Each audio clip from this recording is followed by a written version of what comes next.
Durante la historia del continente americano no encontramos otro momento de mayor agitación que el siglo XIX. Por un lado, tenemos las independencias de Hispanoamérica, el establecimiento como naciones soberanas de los territorios ahora liberados y una efervescente cantidad de conflictos cuales marcaron la construcción de diversos países del continente. Por otro lado, en Europa, el colonialismo llegaba a su punto máximo, mientras la revolución industrial hacía soñar a las personas con el progreso y futuro que podrían llegar a tener. Sin embargo, hay un aspecto que siempre ha estado ahí. Uno, la obra del filósofo invitaba a la búsqueda de un Estado u organización civil donde la libertad del ser humano primaba por encima de todo. Dos, en ella se criticaba el sistema feudal y por asociación también a los terratenientes, quienes tenían esclavos, que no obtenían nada por su trabajo. Finalmente, acabaría estallando en 1789 la Revolución Francesa, y el chispazo también incendió la mecha de la Revolución Haitiana en 1791, dos acontecimientos que harían temblar el panorama universal en ambos hemisferios. Tras la fundación de Haití y las invasiones napoleónicas, el nombre de Rossiu se volvió casi un sinónimo de rebeldía, al ser sus pensamientos, en parte, núcleo para la formación de luchas nacionalistas alrededor de Europa y América. Pero además de renombrar a nuestro filósofo francés, la revolución haitiana mandó un mensaje al mundo, causando en el momento un verdadero terror. Los esclavos podían rebelarse y asesinar a sus dueños. Como propuestas lógicas generaron múltiples agrupaciones abolicionistas, empezando así una lucha legal por la liberación de los afrodescendientes.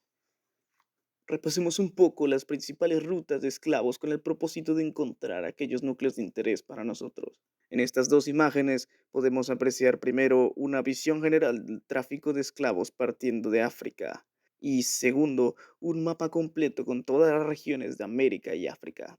Como podemos observar, gran parte de los esclavos partían del lado occidental del continente y la cantidad es muy elevada, como se puede deducir por el tamaño de las señalizaciones, reflejando el primer mapa el transporte desde 1500 a 1900. Aquí observamos los lugares desde donde más se encargaba a los esclavos, ganando Gran Bretaña con un elevado índice de 34,2%, seguida por Francia, que tiene apenas un 14,8%, y Bahía en Brasil con 13,7%. Contando los territorios de ultramar, obtenemos la primera cifra, siendo los británicos quienes más propiciaron el comercio de esclavos desde las colonias africanas. Finalmente, observamos a los principales receptores de esclavos, donde ocupan un lugar principal los puertos del Caribe y Brasil. Existían lugares con una afluencia menor, pero que también vale la pena mencionar. Río de la Plata, bueno, entre otros que ya pasarían a un rango de recepción mucho menor. Cada país tuvo su proceso y antecedentes, pero aquí destacaremos algunos casos. Para empezar, Chile, quien fue el primer país continental en abolir la esclavitud en 1823. Fue seguido por las provincias centroamericanas en 1824.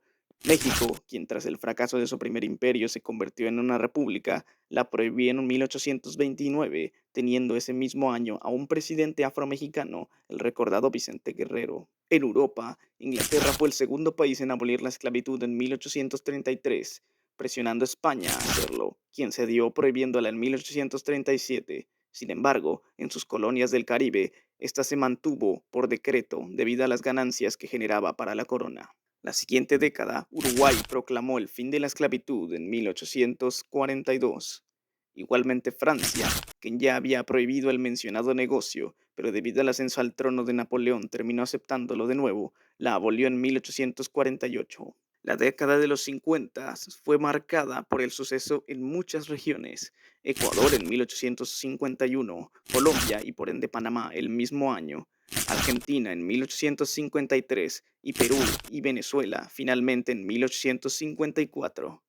Ya en los 60, después de una sangrienta guerra civil, los Estados Unidos acaban con la esclavitud en 1865, seguido por Paraguay en 1869. Los territorios de ultramar y Brasil tardaron mucho en aceptar la abolición, en parte porque su economía dependía del sistema de plantaciones. Puerto Rico cedió en 1873, seguido por Cuba en 1880 y el Imperio del Brasil en 1888. Fue así como, tras años de rebeldía y lucha, la esclavitud y sus sistemas totalitarios fueron abolidos en América. dejando un camino para el futuro de las naciones. Procedemos entonces a llevarles de la mano a través del mundo del arte, donde, por medio de diferentes obras, les enseñaremos cómo se expresó todo este proceso, deseando enseñarles un poco más sobre la esclavitud, abolición y emancipación de los afrodescendientes en el continente americano. Sin más dilación, vamos a ello. Antecedentes. Podemos observar dos pinturas del italiano Agostino Brunias a modo de antecedente. Él fue un retratista contratado por varios plantócratas durante el siglo XVIII. Se destaca por pintar, además de a los ya mencionados dueños de plantaciones, escenas de la vida cotidiana, en muchos casos de los esclavos liberados y su vida sin esclavitud, remarcando siempre las diferencias para con sus congéneres afrodescendientes, que sí se encontraban esclavizados. En ambas pinturas existe la tendencia de deshumanizar a los afrodescendientes. En comparación, se alza como figura central una mujer de un tono de piel mucho más claro, que de igual forma tiene herencia africana. Hablamos de una mulata o una morisca americana. Las pieles de color son mucho más oscuras, rayando incluso la ausencia de color. Los ojos clavan una mirada vacía, carente de todo sentimiento, y sus cuerpos presentan rasgos más toscos en comparación con el ideal femenino representado siempre en la mujer más clara. Ello, además de implicar su libertad, nos revela cierta superioridad al diferenciarse de la servidumbre que poseen las más morenas. Observamos entonces una escala donde la persona más blanca es libre y goza de mayores derechos, a diferencia de las personas con mayor ancestría africana, quienes son esclavos. Finalmente, con todo lo ya dicho, podemos llegar a ciertas conclusiones respecto a esta obra. El autor construye toda esta significación sobre un paisaje idílico. Ello implica que para él esta realidad propuesta, donde el más blanco es superior, es la ideal. Ideológicamente, el control social se establece por medio del blancamiento. La elección de un mulato o un morisco tiene el propósito de empatizar con la población de color y además de esconder las verdaderas intenciones. Se menciona de forma sutil las desventajas de la ancestría africana y su vinculación con la esclavitud, creando un mensaje donde existe una posible salida, el ya mencionado blanqueamiento. Como bien se ha mencionado anteriormente, el Imperio de Brasil fue el último país en abolir la esclavitud en 1888, ya que gran parte de la economía de ese país dependía de ese sistema para subsistir. También hemos visto la cantidad masiva de flujo de esclavos que llegaron al territorio brasileño desde África. Es imposible que, aun cuando los esclavistas vigilaran a los oprimidos, no se generara alguna clase de comunidad debido a la cantidad de gente desplazada. Es aquí donde podemos hablar de Daniel Kidder y su obra Fruit and Vegetable Vendor, hecha en la década de los 50 del siglo XIX. La lucha abolicionista estuvo presente en gran parte del mundo occidental e influyó en la creación de imágenes. Por un lado, aquellos que estaban a favor de esa causa mostraban la situación precaria en la que estaban gran parte de los afrodescendientes. Por otra parte, se intensificó la visión feral y fetichista de las personas de color por parte de los que apoyaban el esclavismo para justificar sus formas de opresión. Esta imagen simplista y discriminativa perduró muchos años, incluso hasta el siglo XX. Igual hay que mencionar que, si bien en 1888 se dio la emancipación de los esclavos en Brasil, el reconocimiento de estos como parte de la construcción cultural del país fue negada o desplazada durante mucho tiempo. Elijo a Kidder no por cuestiones discursivas ni por decir mucho con símbolos concisos. Más bien mi elección va porque es un retrato de esa parte poco reconocida de la vida brasileña. Vemos en el fondo un hombre desgastado, sentado y viendo al suelo. El desgaste en todos los sentidos fue una gran causante de suicidios en las personas de color a lo largo del siglo XIX y el siglo XVIII. Entonces, tomando ese elemento de background, podemos darnos una idea de la situación que vivían las personas de comunidades afrobrasileñas. En el middle ground, un niño entrega a una vendedora una moneda para comprar frutas, lo que posiblemente nos pueda dar una idea de la situación de hambre que padecían muchos infantes en la zona. La madre trabaja, pero sostiene a su bebé en su espalda porque no tiene dónde dejarlo, porque la autosubsistencia de las personas de color es difícil cuando una gran parte de ellos, por poder estar fuera del yugo de su amo, aunque sea un tiempo, tenían que pagarle una clase de tributo por esos espacios, lo cual hacía que el poco trabajo que un negro obtenía fuera casi inútil, obligándolo a no salir del esclavismo. Los últimos momentos de John Brown por Thomas Hovenden. Como indica el título, la presente imagen representa el momento de la captura de John Brown en la Armería Federal de Harpers Ferry, Virginia, de la cual pretendía robar armas para armar a los esclavos y así ayudarles a reclamar su libertad por medio de la violencia y el derramamiento de sangre. Debido a ello, fue condenado a muerte por traición en contra del estado de Virginia. En el presente cuadro podemos darnos cuenta de leves detalles que dan a entender un contexto más allá de la escena representada. Veas en el detalle de cómo todos los hombres blancos miran hacia abajo, denotando cierta prepotencia inclusive en sus expresiones, mientras que la gente de color mira hacia arriba, dando a entender un estado oprimido. Algo que personalmente quiero destacar es el hecho de que en esta pintura sea representado besando a un bebé afrodescendiente como su último acto antes de ser condenado a muerte, dando a entender su compasión por la gente afrodescendiente y su estado actual. Tenemos también la obra de la Cena de Acción de Gracias del tío Sam. Esta imagen fue publicada en la revista Harper's Weekly el 20 de noviembre de 1869.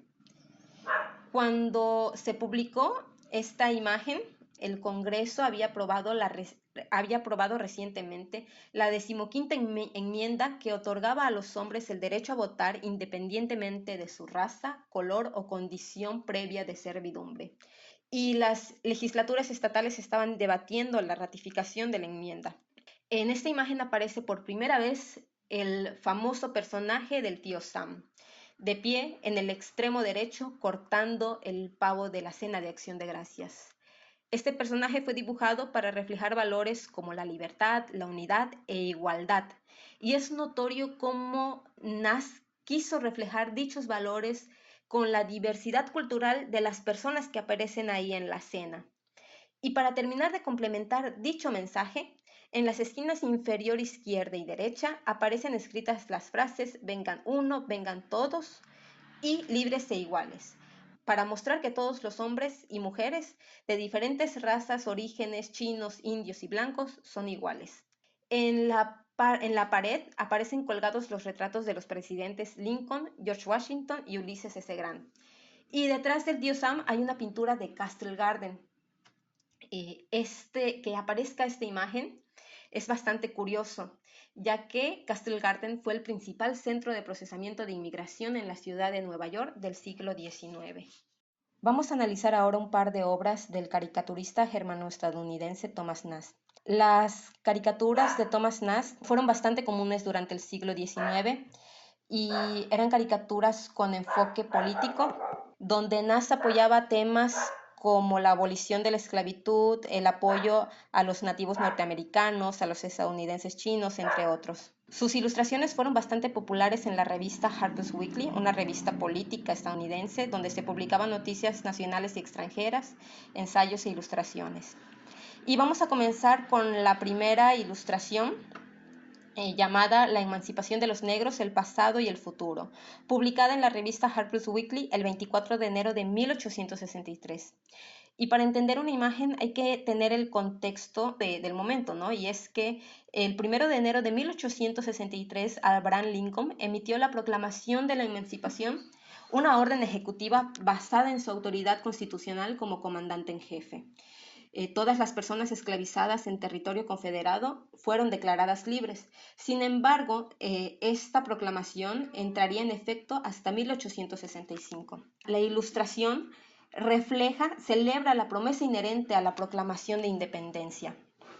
Esta ilustración se divide en secciones y cada sección refleja con detalles asombrosos un mensaje, algo que nos quiere transmitir Thomas Nast. A mi criterio personal, yo diría que el tema central de toda la obra es la familia afroamericana retratada en diferentes situaciones y contextos, pasado, presente y futuro. Tenemos una escena central que refleja la familia afroamericana convencional del presente, una familia extendida formada por padres, hijos, nueros y yernos. Esta familia se encuentra reunida en torno a una estufa que, si ampliamos la imagen, tiene escrita la palabra unión, que era una empresa de estufas bastante popular durante el siglo XIX y refleja la prosperidad y el progreso. Podemos observar también una imagen de Abraham Lincoln en la repisa superior, encima de la familia, y pues toda la imagen en sí, todo este cuadro representa la esperanza del momento. En la parte de abajo tenemos un bebé que simboliza el año nuevo que rompe con los grilletes de un esclavo arrodillado. Tenemos una sección izquierda, donde aparecen detallados escenas de los horrores asociados con la esclavitud, azotes, separación de familia, y la crudeza es retratada de una manera sorprendente.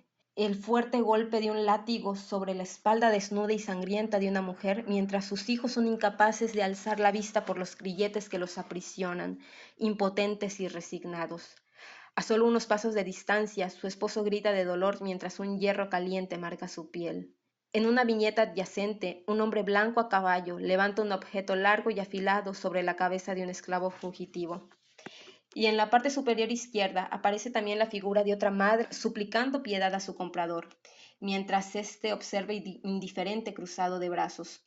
Sus hijos aún pequeños imitan la súplica de la madre. Unos pasos atrás está la figura del que seguramente es su esposo, a la espera de su suerte, consolando a su otro hijo. Esta combinación de imágenes y de detalles indudablemente suscita la simpatía del espectador y muestra también a las familias esclavas rotas, fragmentadas, sin dejar ninguna posibilidad en la esfera de la esclavitud para que las madres, los padres y los niños existan como unidad familiar. La parte más esperanzadora la encontramos del lado derecho.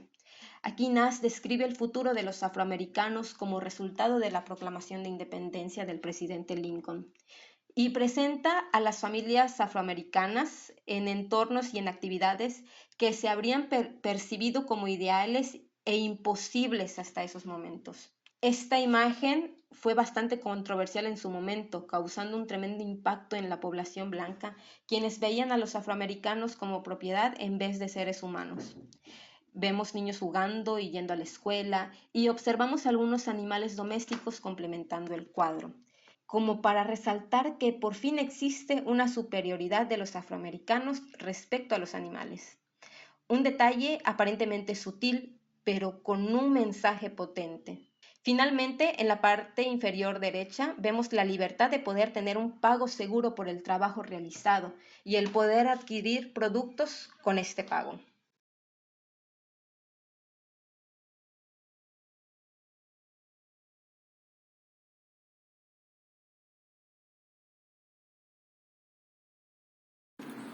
The Gulf Stream por Winslow Homer.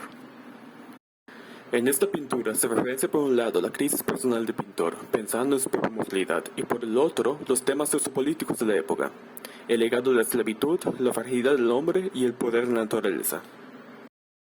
A pesar del contexto de esa pintura, que ya representa por sí misma, se cree, debido a la información exterior, que el pintor estadounidense Winslow Homer representaba de igual manera en esta una metáfora en relación a los tiempos que vivía respecto al legado de la esclavitud, presentando a un hombre negro sobre un navío frágil rodeado de depredadores, la cual fácilmente podríamos interpretar como la representación del frágil estado de los derechos de la gente afrodescendiente durante la época, siendo estos la ya mencionada nave, y aquellos quienes buscaban aprovecharse de aquella inestabilidad representados por los tiburones, sedientos por la carne y sangre del hombre. Mientras que a la distancia, un gran navío, aparentemente de guerra, llegaría a representar la lucha por la validación de los derechos de la gente afrodescendiente, simbolizando por el tamaño y por ende mayor protección y estabilidad que proporciona esta nave. Recapitulando, comenzamos hablando sobre las rutas de trata de esclavos hacia las colonias y potencias. De este tema mismo tenemos el cuadro titulado The Gulf Stream, donde se puede ver a un, asumimos, esclavo fugitivo náufrago. Luego se comenta cómo surge la idea de luchar por la obtención de derechos por parte de las poblaciones afrodescendientes y afroamericanas, gracias a la influencia de la obra de Jean-Jacques Rousseau, El contrato social. Aún así, es realmente vaga la inclinación del autor con respecto al esclavismo, ya que no está claro si condena o defiende esta misma. A pesar de las dudas en cuanto a la opinión del autor referente a este tema, Francia fue el primero en Europa en abolir con el esclavismo, así como podemos concluir que aunque la intención principal del autor no haya sido criticar la esclavitud, realmente contribuyó al movimiento para su abolición en Francia y posteriormente el resto de potencias y colonias, como vemos en la pintura de los últimos momentos de John Brown, quien fue un político que apoyaba la libertad de los afroamericanos. Contribuyendo más al tema de las pinturas, Se puede agregar que representaban a las mujeres afroamericanas parcialmente desnudas, como se observa en las pinturas Fruit and Vegetables Vendor y The West Indian Washerwoman, pudiendo argumentar varias razones de esto. Desde que era porque las veían con falta de pudor y educación, básicamente como unas salvajes, o por un lado menos racial, se puede decir que era más cómodo realizar las actividades cotidianas sin una prenda superior o porque carecían de los recursos suficientes para vestir completamente. Pero en la imagen La mulata de Barbados se puede ver a la mulata liberada completamente vestida, con lo que se puede concluir que a pesar de que algunos artistas podrían haber empatizado con los afroamericanos y afrodescendientes, aún había esta preferencia a la claridad de piel. Y por último, la emancipación, donde ya se logra mejorar la situación de los afrodescendientes en muchos lugares del mundo y se comienza a humanizarlos, como se aprecia en la imagen del periódico Harper's Weekly llamada La emancipación de los negros, el pasado y el futuro, donde se les ve realizando actividades comúnmente atribuidas únicamente a los blancos. En otras imágenes de este mismo periódico titulada Uncle Sam's Thanksgiving Dinner, se puede observar que no solo a los afroamericanos se les está dando un trato igual, sino también a la gente de los pueblos originarios, asiáticos, entre otros más. Aunque actualmente la esclavitud ya no es legal, el racismo aún perdura, como el prejuicio de que los afroamericanos son agresivos y unos criminales, o aquí en México, que aún se tiene este pensamiento que los de piel morena son los de bajos recursos y los de piel clara son de altos recursos. También el estereotipo en el resto de países fuera de América Latina que todos los de piel morena son mexicanos y no de otros países latinoamericanos. El ejemplo más reciente que puedo mencionar es causado por la pandemia. En Estados Unidos se dieron muchísimos casos de insultos, agresiones o hasta homicidios a gente asiático-americana, porque se les atribuía la culpa por la enfermedad que estaba azotando al mundo.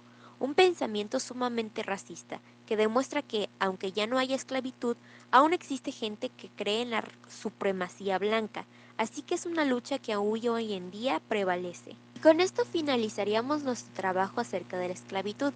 Agradecemos mucho que nos escucharan y esperamos que hayan aprendido más sobre este tema, además de llevarse algo positivo de este video.